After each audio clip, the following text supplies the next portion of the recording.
J'ai fait des humanités artistiques, donc j'ai pas fait d'études supérieures.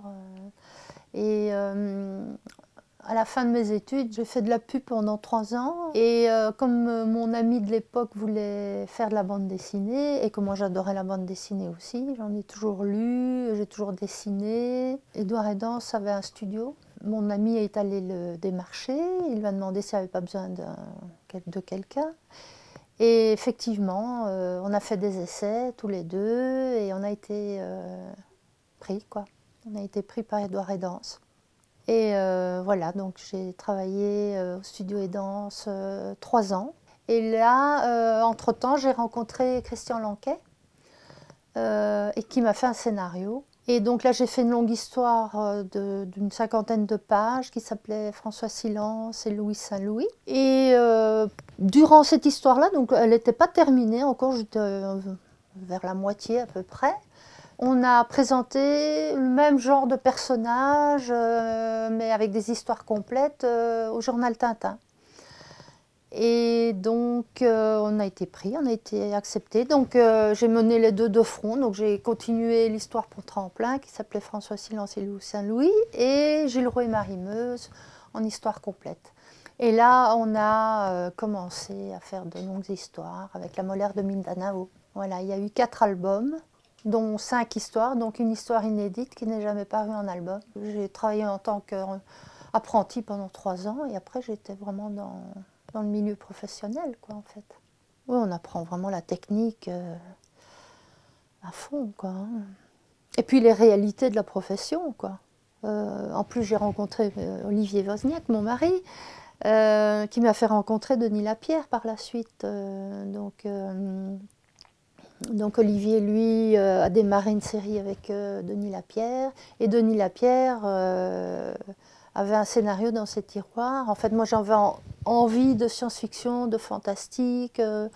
Et lui, il avait une histoire de petit garçon dont le jouet, donc un engin spatial, était doté d'une vie propre. Et donc, ça m'a emballé comme histoire. On a démarré là-dessus. Donc, sur Charlie, quoi. Oui, c'est en train de changer quand même, hein. Il y a pas mal de femmes dessinatrices maintenant, surtout dans les romans graphiques. La BD féminine maintenant prend plutôt une autre direction. Et alors maintenant il y a également pour les lectrices, donc il y a une BD pour filles, quoi, maintenant, vraiment pour petites filles, qui peut-être fera émerger le goût de la BD aux petites filles qui deviendront adultes par la suite et qui auront envie d'en faire également. Donc je trouve que ce n'est pas une mauvaise chose, quoi. Quand certains disent que la BD pour filles n'existe pas, c'est pas vrai. C'est pas vrai, elle existe. Quand j'étais plus jeune, c'est vrai qu'elle s'adressait plutôt aux garçons, à mon avis. Moi maintenant, je trouve quand même. Je trouve que c'est un peu tout public, en fait. Oui, il y en a d'autres qui appellent ça le storyboard. Et voilà le scénario de l'autre côté, vous voyez, avec la description de la case, le dialogue. Voilà, avec donc ici visiblement il y a 8 cases.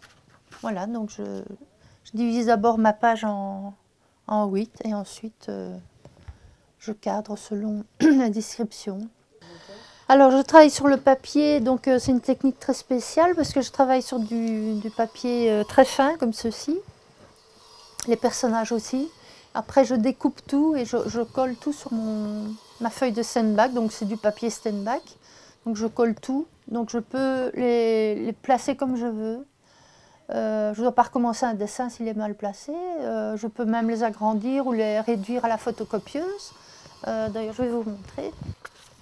Voilà. Voilà comment je travaille. Vous voyez, je mets tous les personnages comme ceci. Voilà, et alors ça c'est l'original. Ensuite, je mets une feuille de calque comme ceci. Vous voyez? Voilà, un calque qui recouvre le dessin, voilà, comme ça. Ensuite, par transparent, genre. Et donc, le texte, je l'encre avec un marqueur Staedtler, comme ceci, je fais de la pub. Après avoir ancré, j'enlève le crayonné qui est en dessous. Je mets une feuille blanche. Ensuite, la planche est scannée. Et là, c'est un coloriste qui met en couleur par ordinateur. Alors, pour le moment, c'est Jérôme Maffre. Alors, j'ai fait une BD qui s'appelle Cavale dans la série Secret chez Dupuis. Donc là, ça a été mis en couleur par les Amouriques, c'est un couple. Voilà, ça c'est le dernier. Voilà. Donc avec Desberg, hein, Stéphane Desberg. Et en fait, il y a eu 6 autres tomes avant celui-là. Voilà. Donc ça, c'était les 6 premiers tomes. Et donc, je fais la suite qui se passe à Londres dans les années 60. Et ceci, ça se passe plutôt durant la guerre aux États-Unis. Et donc, il y a deux albums certains qui vont sortir. Donc celui-là, le premier et le deuxième aussi. Et puis si ça marche suffisamment bien, on va en refaire 2 normalement. Voilà. Il faut avoir beaucoup de volonté, pas avoir peur de travailler beaucoup d'heures, aimer ce qu'on fait évidemment. Il faut beaucoup de ténacité, quoi. Et il ne faut pas avoir peur de démarcher les éditeurs. Il faut toutes ces qualités-là parce qu'il y a d'excellents dessinateurs qui n'osent pas se lancer dans la bataille, quoi.